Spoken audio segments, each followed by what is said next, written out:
Welcome back to Your Magical Midlife, the no BS podcast for unconventional women ready to ditch the shoulds and claim their wild and wise selves. I'm Kate Higgins, your host. I'm a licensed clinical social worker and coach with 25 years of walking women through the chaos, blending my clinical grit with spiritual fire. As women, we walk through 4 distinct portals in our lifetime: the Maiden, the Mother, the Empress, and the Crone. Each one brings us wounds to heal and gifts to unpack. This podcast explores all the midlife themes: change, the change, caring for aging parents, unpacking the grief of aging, our shifting identity, and aging with agency, joy, and rebellion. I'm here to help you heal the wounds, flip the scripts, and step into your life that's been waiting for you. Let's get real, raw, gritty, and unleash some magic. Today we're going to talk about something that might sound a little bit ridiculous at first, but I believe it's the most powerful spiritual practice available to us in midlife. I'm talking about sacred silliness. I'm talking about play, laughter, random dancing, dressing for joy, and allowing ourselves to be ridiculous on purpose. Because fun isn't frivolous, fun is the medicine. And in midlife, sacred silliness might be the most fast way to unmask and come home to yourself.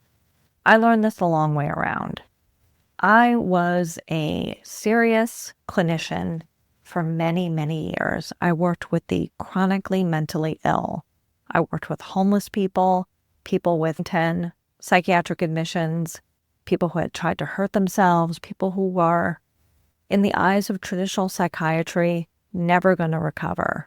I did deep work. I did CBT, DBT, all the things, all the trauma work, all the shadow work, all that really heavy, solemn stuff.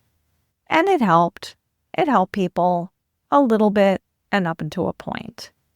But I found with my clients and with myself, the real breakthroughs, the real shift in mood and ability to feel joy happened when I allowed silliness to come into my practice.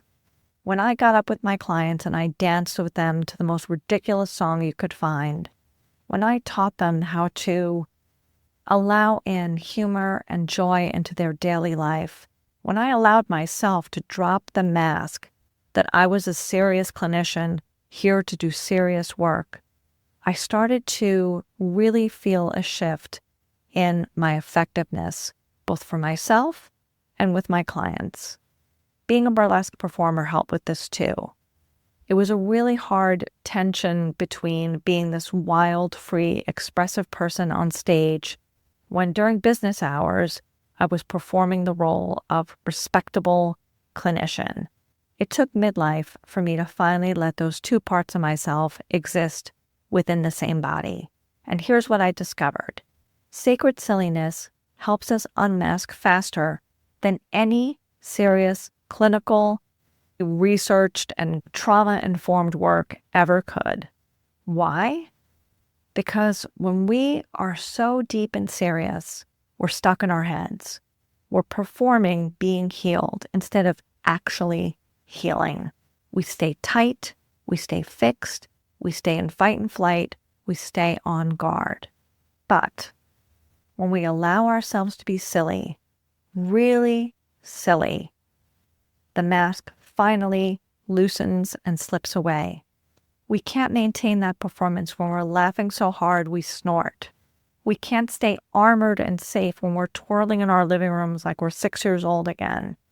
Play reconnects us to the Maiden, that wild, curious, uninhibited part of ourselves that wasn't afraid to take up space and be seen. And when the Maiden is safe to come out and play, the Empress naturally rises, because true sovereignty includes the freedom to be powerful and playful. Silliness is a rebellion against a world that wants midlife women quiet, dignified, shrinking, and invisible. Allowing yourself to laugh, be loud, be ridiculous, and be joyful is a spiritual act of rebellion. So how do you want to invite more sacred silliness into your life? Here's a couple of really simple and easy ways. Dance badly on purpose. Put on your favorite song or any song that makes you feel alive and move with zero technique. Wear something playful just because. Bright lipstick, a flower crown, a silly hat. Wear it around your house until you feel brave enough to wear it to go get your mail. And then wear it to the grocery store when you're feeling really brave. And if anybody side-eyes you, fuck them. Have a yes-and conversation with a friend where everything has to be ridiculous for 5 minutes. Make silly faces at yourself in your rearview mirror when you're backing out, like, I hope I don't hit anybody. Host a no perfection allowed gathering with friends. Play games, dance, have real talk. Let the mask slip and let yourself be real. It gives other people permission to be real too. The more we practice being silly without shame, the more we train our nervous systems that it's safe to be fully yourself. So my question for you today is this. Where in your life are you willing to allow a little bit of sacred silliness in? Where have you been too guarded, too serious, and too appropriate? Your inner Maiden is dying to play. Your inner Empress is waiting to rise. Let's stop waiting until we feel ready or healed enough to be joyful, because joy is not the reward we earn for healing. Joy is the healing. And I'd love to hear what your version of safety silliness looks like.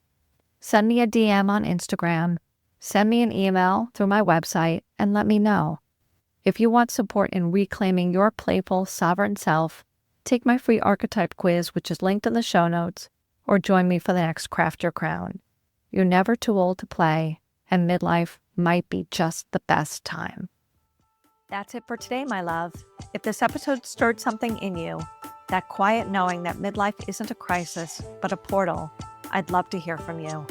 DM me the word portal on Instagram, and I'll send you a voice note with a simple question to help you walk through it. And if you're feeling the pull to do this work in community, the doors are open for Empress Awakened Immersion, my 4-week online program where we move through the Maiden, the Mother, the Empress, and the Crone together. Spots are limited, so if it's calling, don't wait. Follow the calendar link in my show notes to schedule your curiosity call. Thank you for walking with me today.